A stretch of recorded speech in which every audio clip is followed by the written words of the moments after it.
If you've ever looked at your garden soil and thought, this dirt feels tired, you're not alone. I've been there too.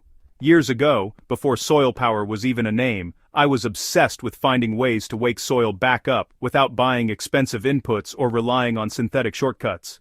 What I discovered is almost laughably simple: rice, not compost, not manure, not bottled microbes, just rice, and what it unlocks when you let nature do the work. This one old-school trick feeds worms, explodes microbial life, and rebuilds soil structure from the ground up. And the best part, gardeners across generations have used it quietly, long before soil biology became a buzzword. Let's break it down properly. Before we talk rice, we need to talk soil life. Healthy soil isn't just minerals and organic matter, it's a living system powered by bacteria, fungi, protozoa, nematodes, arthropods, and yes, worms. These organisms cycle nutrients, build aggregates, create pore space, and protect plants from disease. When they're thriving, plants grow stronger with less effort from us. The problem is that most modern soils are biologically starved. Excess tillage, chemical fertilizers, and bare ground all reduce microbial diversity. Worms disappear, the soil hardens, water runs off instead of soaking in. To fix this, we don't need more products. We need food for the soil food web. That's where rice comes in. The trick itself is simple, but powerful, using rice to culture and feed native soil microbes. When rice is soaked or lightly fermented, it becomes a magnet for beneficial microorganisms, especially lactic acid bacteria, yeasts, and decomposers that worms absolutely love. These microbes act like a biological spark plug, jump-starting decomposition and nutrient cycling in the soil. Think of rice as a microbial invitation. Instead of importing microbes from a bottle, you're encouraging local, adapted organisms to multiply and dominate. That's why this method works in raised beds, clay soils, sandy soils, and even tired container mixes. Microbes always come before worms. When you add rice-based inputs to soil, bacteria and fungi begin breaking it down almost immediately. This microbial bloom softens organic matter, releases amino acids and sugars, and creates the perfect feeding zone for earthworms. Worms don't just eat scraps, they graze on microbial biofilms.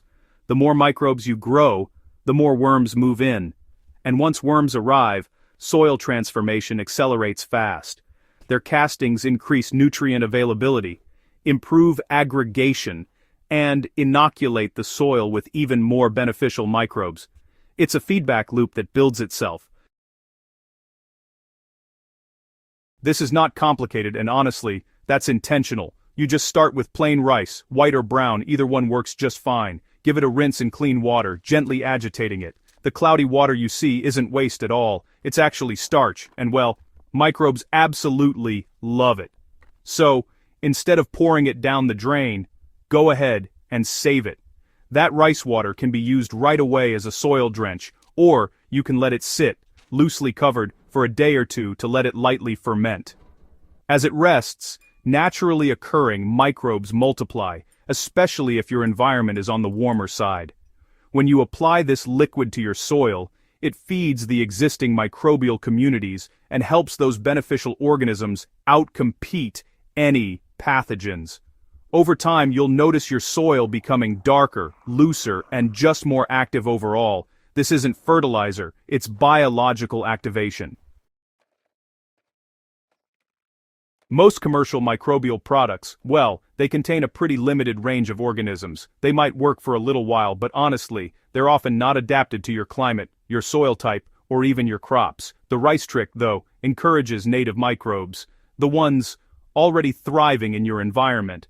These organisms are resilient, they know your soil, they form better partnerships with your local plants. So, instead of forcing biology into your garden, you're really just amplifying what's already there. And that's a huge difference.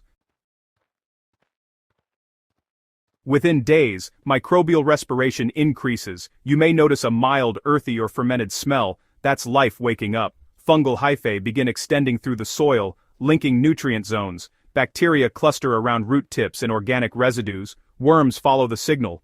Over weeks, soil aggregates form more easily. Water infiltration improves. Roots grow deeper and finer, accessing nutrients that were previously locked away. plants become more resilient to heat stress and disease pressure. This isn't theory. It's soil ecology in action.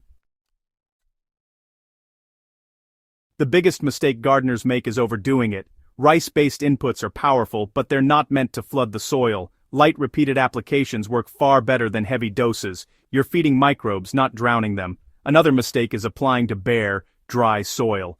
Biology needs moisture and organic matter. Mulch your beds, keep soil covered, and let the system stabilize. Finally, don't expect instant miracles. This is a soil-building practice, not a quick fix. The payoff compounds over time. This method shines when combined with low-disturbance gardening. Reduce tillage, keep living roots in the soil as long as possible. Add diverse organic residues like leaves, stems, and compost. Fertilizers can be banned, products can disappear, prices can rise. But rice? That's universal. This technique works in backyards, market gardens, and small farms. It scales up or down, it costs almost nothing, and it aligns with how soil has always functioned. Through biology, not chemistry. Once you understand this, you stop chasing inputs and start building systems.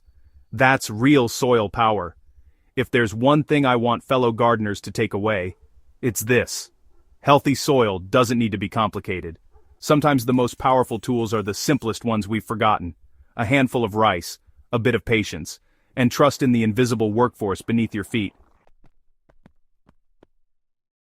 If this article helped you see soil differently, make sure you subscribe to Soil Power, share this with another gardener who's struggling with tired soil, and keep spreading the knowledge. The more living soil we build, the stronger our gardens and our food become.